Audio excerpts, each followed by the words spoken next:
one touch, but Middleton gives it away. Carolina sets it up. Blake shot hits the post. Stankoven. Shot gets through the score! Jackson Blake out in front. Walker got it through. And Blake with the redirect. And there's the one through Wallstedt, and the Canes are on the board. Despair keeps it in. Rink wide, Ehlers. He gets it out in front.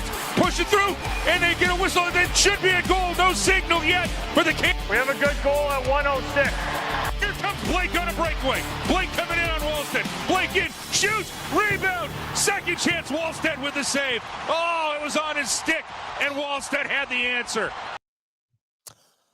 Wow. Hi, everyone. It's the Canes Corner Podcast. I am Adam Gold. Welcome inside studio kitchen.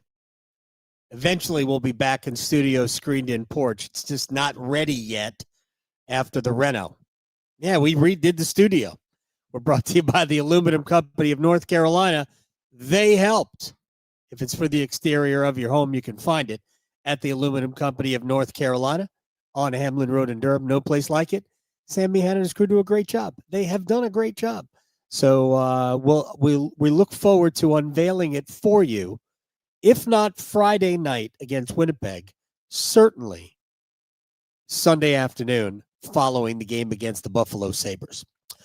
Carolina played well tonight. Played great tonight. Didn't win. Got a point. And there is something to be said for that. It is amazing to me. Amazing, probably not the right word. We do get seduced by the scoreboard. I will say that Carolina was not great in the first period, but they also weren't terrible in the first period. They did give up 2 goals in the first period. First one was, just bad luck. It was a Matt Zuccarello shot that caroms off of Brock Faber's skate, probably 5 feet wide of the net, and goes past Andersen. Wasn't even going to be a shot on goal. If Faber's skate is facing in another direction, it goes in the corner. But no, this one went in the net, and it's 1-0. Then Carolina on a power play. Sebastian Aho makes a bad pass. Matt Boldy goes the other way, and it's 2-0. Like, there were two goals, 6 shots. Boom. Minnesota didn't create a lot in the first period. They were, again, fluke goal, and then a bad pass by Sebastian. And all of a sudden, you're down 2-0. But Carolina had some opportunities to score in the first period and didn't. They had a 2-on-1 with Aho and Jarvis that Aho passed it across to Seth. Seth got a good shot off, but it was blocked by Jared Spurgeon. By the way, 25 blocked shots for the Minnesota Wild tonight. Now, part of that is the way Carolina plays. They're shooting all the time. So there's going to be a lot of blocked shots because they shoot from deep a lot. But Minnesota was good tonight getting in front of shots. Carolina didn't block many shots. Of course, Minnesota didn't attempt many. So there weren't a lot of shots to block. But Minnesota did a very good job getting in front of Carolina shots. But the Hurricanes just dominated the game. They just didn't dominate the scoreboard. At some point, Carolina will go through a stretch where they're going to be scoring 5-6 goals a game. Positive. It's going to happen. But it didn't happen tonight. But they did at least get a point. Thanks to Jackson Blake and, to a lesser extent, Logan Stankoven.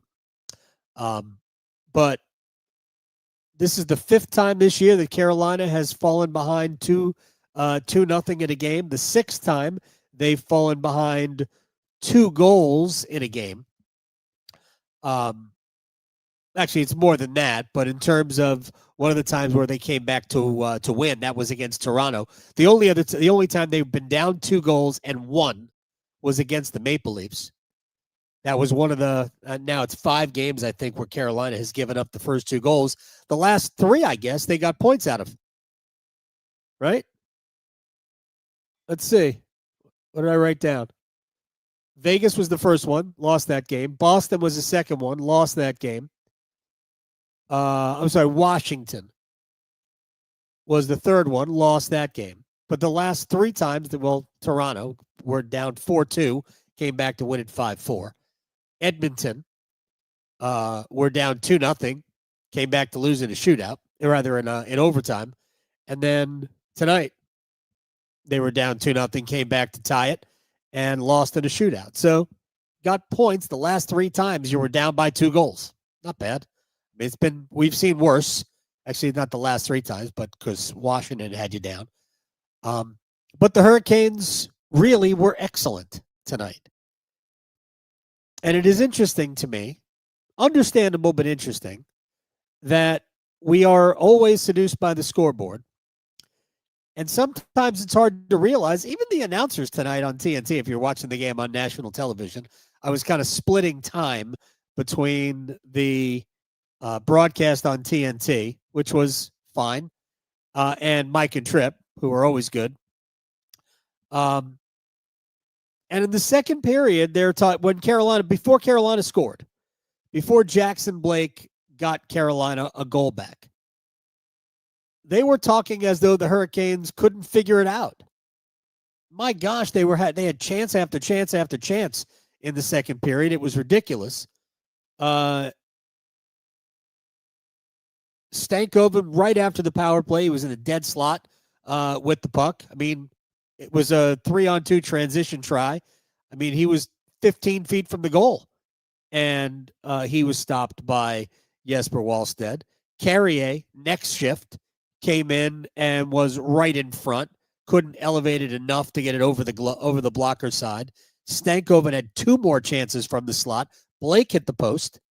Stahl had a deflection try that nearly went. And then Blake scored. But Carolina had like 6 grade A scoring chances before Blake scored. And the announcers were talking like Carolina couldn't generate anything. Like, they're generating plenty, just not scoring. Then Stahl was, after the Blake goal, Stahl was robbed, and Blake fed Stankoven in front of the net again, and it just didn't go. Wallstedt made some great saves tonight, and that's a case where the goalie just kind of beat you. And I understand. Let's see, getting goalied again and again and again. That was one of the comments. And they got goalied tonight. There's no doubt about it. But they're 13-5-2. They ain't getting goalied again and again and again when you're 13-5-2.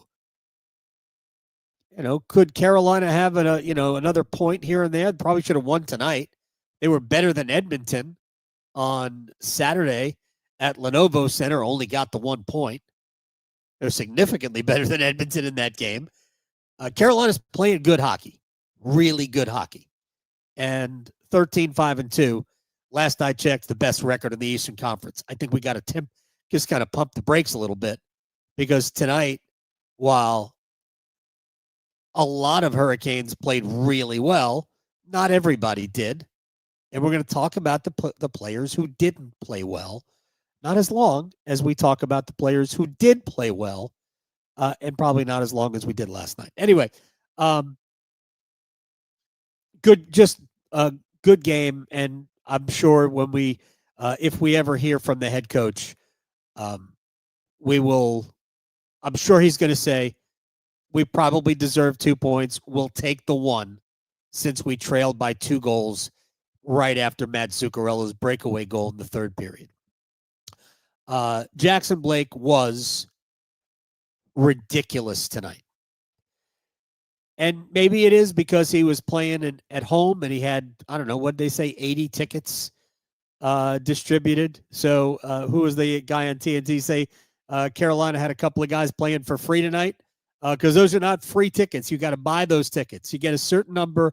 The road team gets a certain number of tickets for, friends and family. But other than that, you got to buy them. And if Blake needed 80, that was a steep ticket. I'm sure those are not cheap. And you're not buying, upper deck tickets. So it's a good thing Jackson Blake's got an 8-year contract that kicks in next year.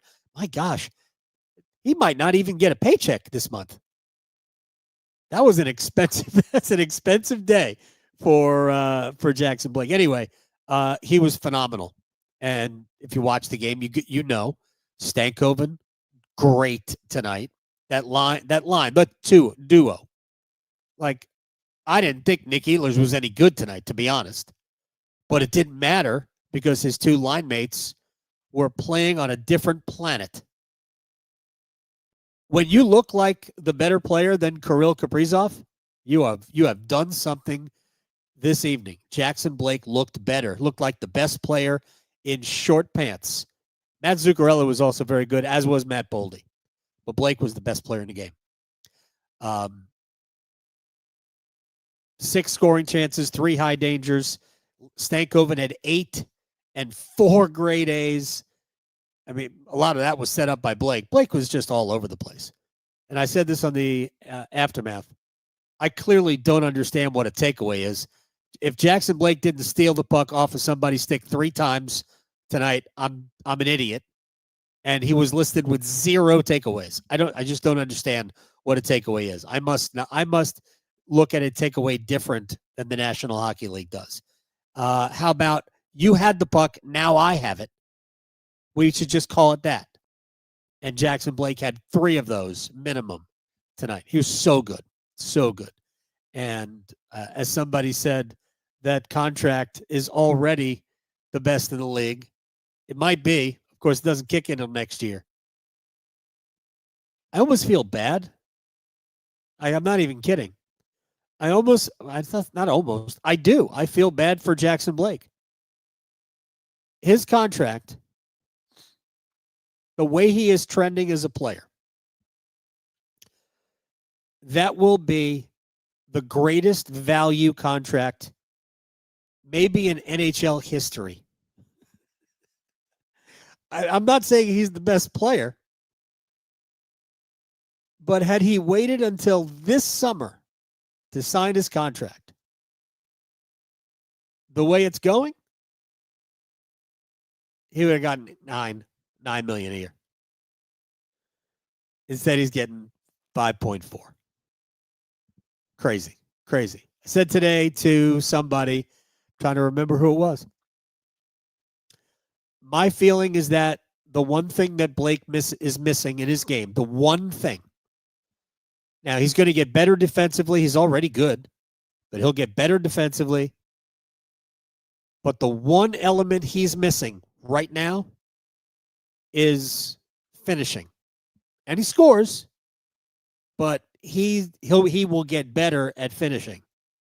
And when he gets better at finishing, he is a 40-goal guy. You saw him. You watch him every night. This is now 20 games. What does he have? 6? He gets 6 goals on the season for Blake. Let's just get that number because, well, we should get that number. Jackson Blake, 6 goals on the year in 20 games. So he's on pace for 24. And I think it's very reasonable to think that he probably should have 10 right now. He'll get better at finishing. But my gosh, he is a player. Stankoven was great too. Those guys just kept coming up with the puck. They are like a stall light. I heard a great way of phrasing that today. Diet stall. That's what that line is. They go about it a little bit differently, but it seems like they've always got the puck. And when you have it and you got talent like Blake and Stankoven do, you're going to do a lot with it. It's a shame Ehlers didn't play better tonight because I think that line would have scored a bunch of goals. They got 2. The captain's line, as I said, was good again. Jordan Staal played another great game. That line is always good, but it was exceptional tonight. Staal had 2 great ace chances. Martinook and Carrier each had a couple. Carrier should have scored a goal. I mean, I don't know how he didn't, but he didn't. Will Carrier probably. You hate that the Aho line was kind of a 0 for the first period. Everybody played well in the second period, and finally they get the goal in the third period. And without, trying to put whipped cream on a big steaming pile, that's an important goal that Aho scores at 3-1. It came not that long after Zuccarello's goal made it 3-1. But it just juiced Carolina. It got them back. It gave them hope. 2-goal deficit, the way the other guy's standing on his head. You haven't been able to beat him clean. And it's a great shot by Aho. Goes far post and in. And it's a 3-2 game. And now you go, okay, we only need one. We only have to get one. And that's really what, when you think about it, if all you got to do when you're behind, Carolina was behind by 2 goals, all you got to do is get it to the point where it's a one-shot game. So even if there's 3 minutes left, if you can get the goal to make it a one-goal game, you know you're going to have your net empty at some point, and you'll have a chance with an extra attacker to score a goal. Jackson Blake did that. Again, another Jackson Blake experience. So, at least the Aho line gave them hope. And then there were opportunities for that line. Svetch had a couple of chances. Jarvis did as well. Good play by Matt Boldy to a great defensive play. And Boldy is a good player, good 200-foot guy. But that was a very good play to deny Jarvis a chance in the third period. And I think that chance might have come. No, it didn't come after Blake scored. It came, I think, with about 3.5, 4 minutes left. But it was a very good chance, and Boldy made a great defensive play.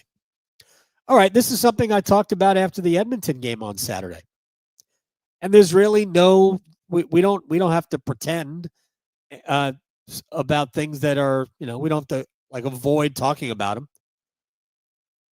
Freddie Andersen didn't allow a bad goal tonight.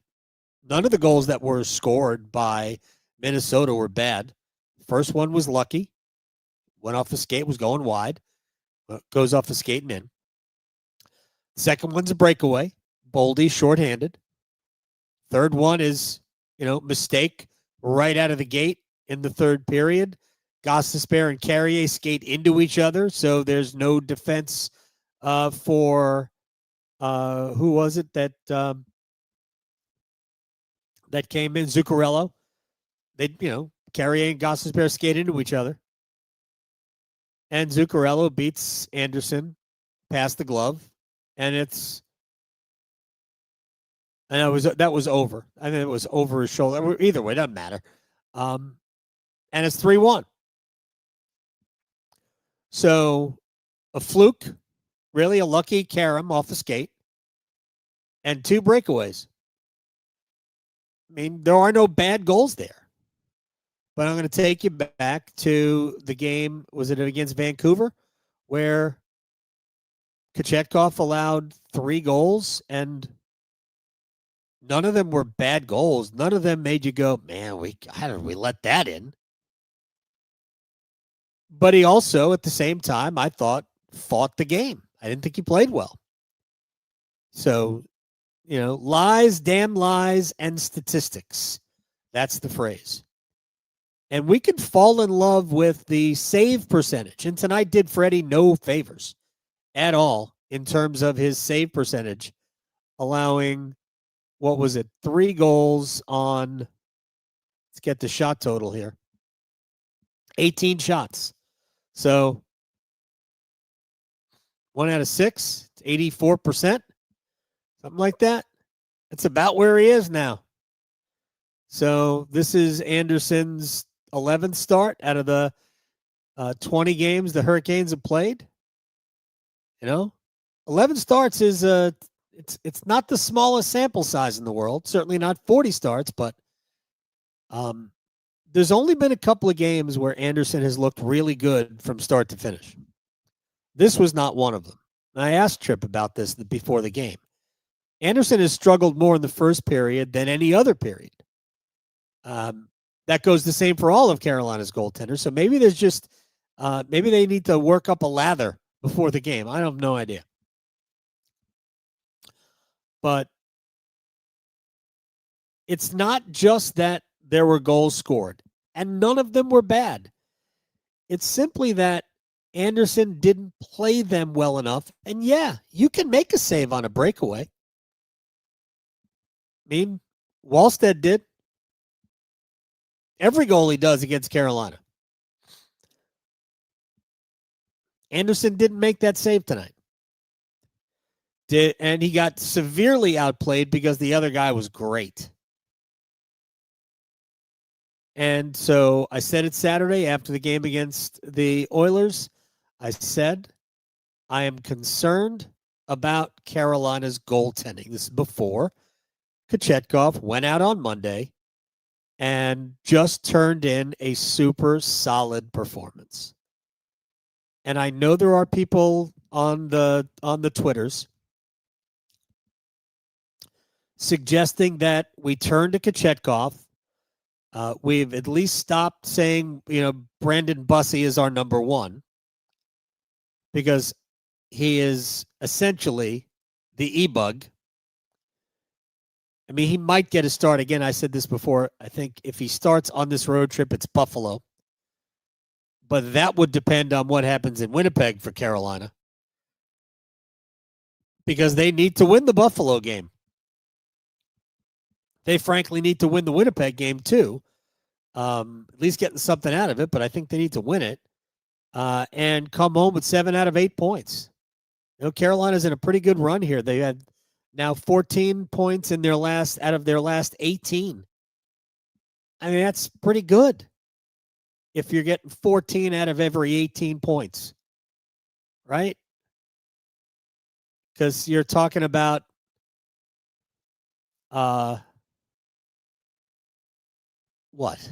18 points is 9 games, is 1/9 of the season.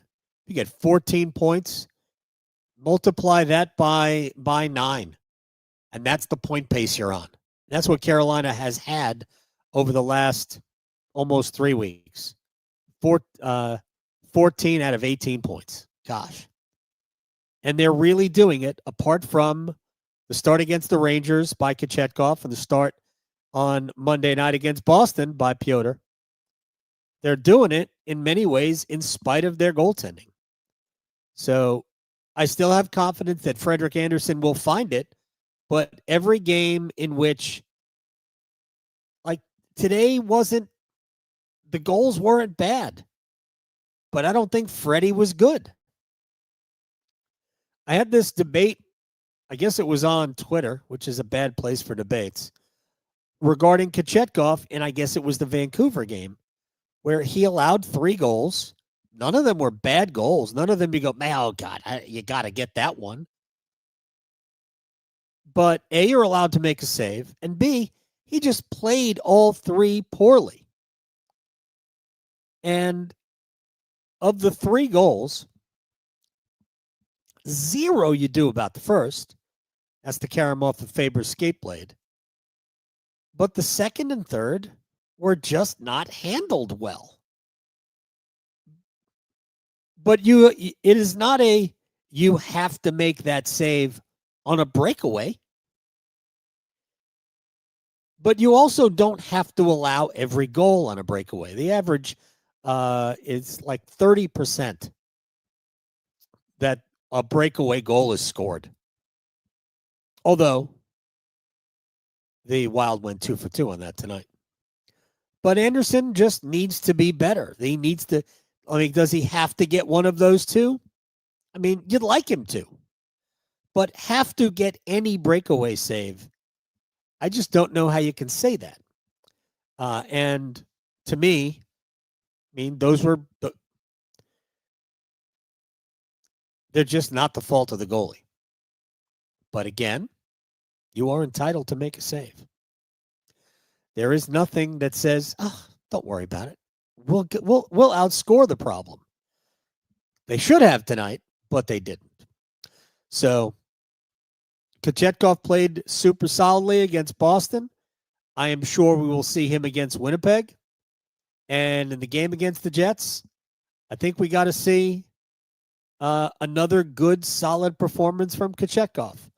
If there's a way we can convince him that Connor Hellebuck is Russian, then we're absolutely ready to go. As good as Jackson Blake was tonight, I blame him for Carolina not winning. Blame is a strong word. He had the breakaway in overtime. Too bad he wasn't shooting on Freddie Andersen. That would have been a goal. Ha ha, ha ha, not funny. But Blake not only, I mean, it was a good shot, good play on the breakaway, but he had the rebound, and he should have buried the rebound. But you could tell, exhausted, and basically just skated to the bench. But the goal was available. The goaltender was out of position and down, and all Blake had to do was make solid contact with the puck on his backhand and just tap it into the empty net. And Carolina wins that game in overtime. So he should have scored the overtime game winner. With that said, he was by a million miles the best player on the ice for Carolina, really best player for either team. And we see this on a fairly steady basis now. And again, that line is getting favorable matchups for them. They really are. Everybody's still putting the best lines against the Aho line. And maybe it's the size. I don't know. But man, Blake Stankoven and Nick Ehlers are getting tons of scoring chances. And eventually, they'll start putting them in with regularity, and we'll see a lot of Jackson Blake 2-goal, 3-point nights. Same with Stankoven, same with Ehlers. They'll get their goals. I'm not in any way discouraged by that. They should have done more tonight as a group, not just that line. Should have done more. But all in all, 1 point, it's better than nothing.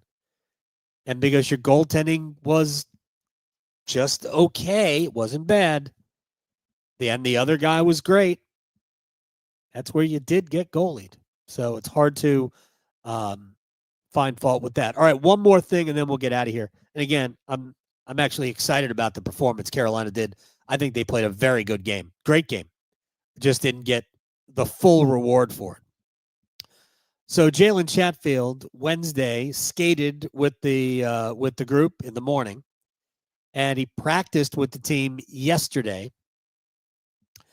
And the head coach said to me before the game, I had hoped he'd come back tonight, but he said he wasn't ready. So is what it is. The team sent Dominic Fensori back to Chicago in the AHL. So the team obviously believes that Freddie Andersen is coming back. And as much as, how do I want to say this? It doesn't even matter. The Canes could have, should have won the game and didn't. So, but I think, I said this before, I still think the team as a group is in third gear. I think they're coming out of it because they've been so dominant with the puck. But I think when the top line really gets going offensively, and it's been occasionally great, mostly okay, but it can be better, and it can be better more consistently. It really starts with Aho, who had a tough start to the game, but did get the goal. So with Fensori going back down, my assumption is that Chatfield's going to draw in on Friday against Winnipeg. The only question is who comes out. Here's how I would do it, and here's how I think they will do it, and I think it's the same. I just don't know how you could take Joel Nyström out of the lineup right now. So Nyström, to me, should stay in until, A, he proves that he can't play, which that's not happening, or Jacob Slavin comes back. But I would keep Nyström in. I have no problem, by the way, playing he and Nikisha together if they wanted to do that.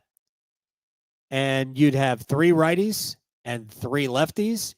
You're going to go Gostisbehere and Walker. Maybe you go Miller and Nikishin, but I think you're going to go Miller and Chatfield, Nikishin and Nystrom.